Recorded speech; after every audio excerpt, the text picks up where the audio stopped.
There are very few games out there that I can truly say I hate with a burning passion. After all, hate is a strong word, and even if I'm not enjoying a game, I still like to give it a fair chance. But there is one game out there that I feel no remorse for. A game so bad that I could barely even bring myself to make this review of it. A game that is, quite frankly, the bane of my existence. I really didn't want to make this video because I'd much rather be talking about games I genuinely love like Superman 64 or Shaq Fu. But this game is so awful, so irredeemable that I felt like I needed to speak out. I'm FibreOpticBroadbean, I'm FibreOpticBroadbean, and this is why I hate Banjo-Kazooie. Now, where do we begin with this game, if you can even call it that? I guess the story is a logical place to start, and I mean, it's just underwhelming all in all. When I play a 3D platformer, I expect deep, rich lore, but this is pretty much the opposite of that. Like the main character's sister being abducted by a witch? There is no creativity there, like seriously. On top of that, Banjo is just kinda stupid. Like, of all the places to live, this idiot chose to be directly outside of a witch's lair. Like, what did he expect to happen? The dude is such an irresponsible brother as well, like leaving his sister outside to play alone. What was he thinking, man?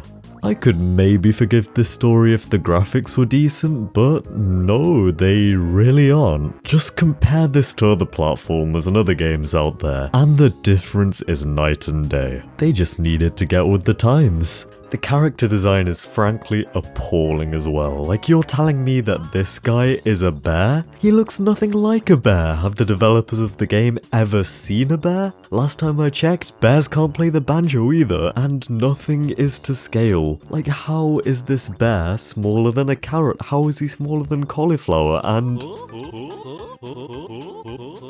what? Bears do not talk like that. And also, bears do not speak English. Walruses don't speak English for that matter. Squirrels don't speak English. Birds don't speak English. Okay, never mind, I'll give him that one.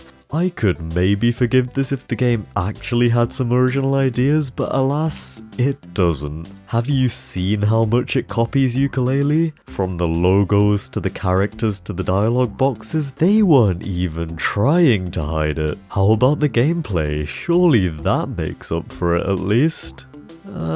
No. I mean, wow, this game is so creative with its level design, especially Mumbo's Mountain, which really pushes the boundaries. There's a Jiggy just sitting there, a Jiggy just sitting there, and would you look at that, a Jiggy just sitting there. Come on, they weren't even trying. This game is just way too easy. I could beat it with my eyes closed. This game is stupidly hard, man. Like, what were the developers thinking? It's just unfair. Nothing in this game makes sense either. Like, a bird should not be able to carry a bear. That just breaks the laws of physics. And oh, come on, that is just ridiculous. Kazooie shouldn't even be able to lift Banjo, let alone fly with him. And why does the bird need to collect feathers to fly again? They kind of come with them built in. These flight mechanics are just super inaccurate. They're not realistic at all. If you want to see a game that has a grasp of the laws of physics and masters them perfectly, then look over at Superman 64, a stellar game. If you're interested, I would definitely recommend watching FibreOpticBroadbean's review of the game. I just feel so bad for Kazooie because not only does she have to carry Banjo, but she also has to shoot eggs from her mouth. Eggs do not shoot from the mouth. That must be painful, and it's definitely not natural. Speaking of which, what are those eggs made out of? You can't break through spiderwebs by punching them, straight up dive bombing them, and yet a few eggs are enough to break through them? And how, pray tell, do eggs patch up a leaky bucket? It's just mind-boggling to me. Overall, Banjo just abuses poor Kazooie so much throughout this game. He strangles her, forces her to carry him, uses her as a weapon. Like, what does Banjo actually do? You'd think they'd make the main character more likable than this, but here we are. On the subject of unlikable characters, these Jinjos are absolutely useless. Why are they calling out for help? They know how to fly, they don't need Banjo's help to escape. Throughout this game, we're just forced to do things for people who are perfectly capable of doing it themselves. Like, why are we gathering Nabnut's acorns? Let him do it himself.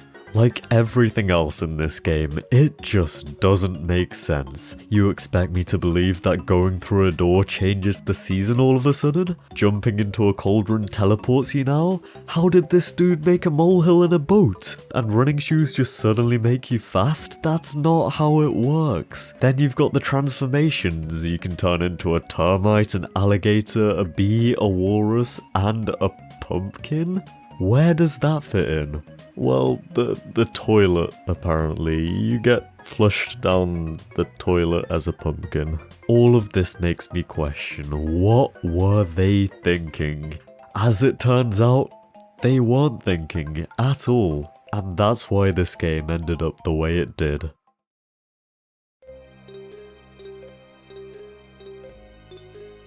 Hate is a strong word, but Banjo-Kazooie is just such a disgusting game that in my opinion it is deserving of that label. There are a lot of hurdles to jump in making a good game, and Banjo-Kazooie stumbles at every one. It's not fun, it's not original, the graphics aren't even good, it doesn't follow the laws of physics. It is a disgraceful game overall, and I'd much rather play an actually decent 3D platformer. Now this is more like it.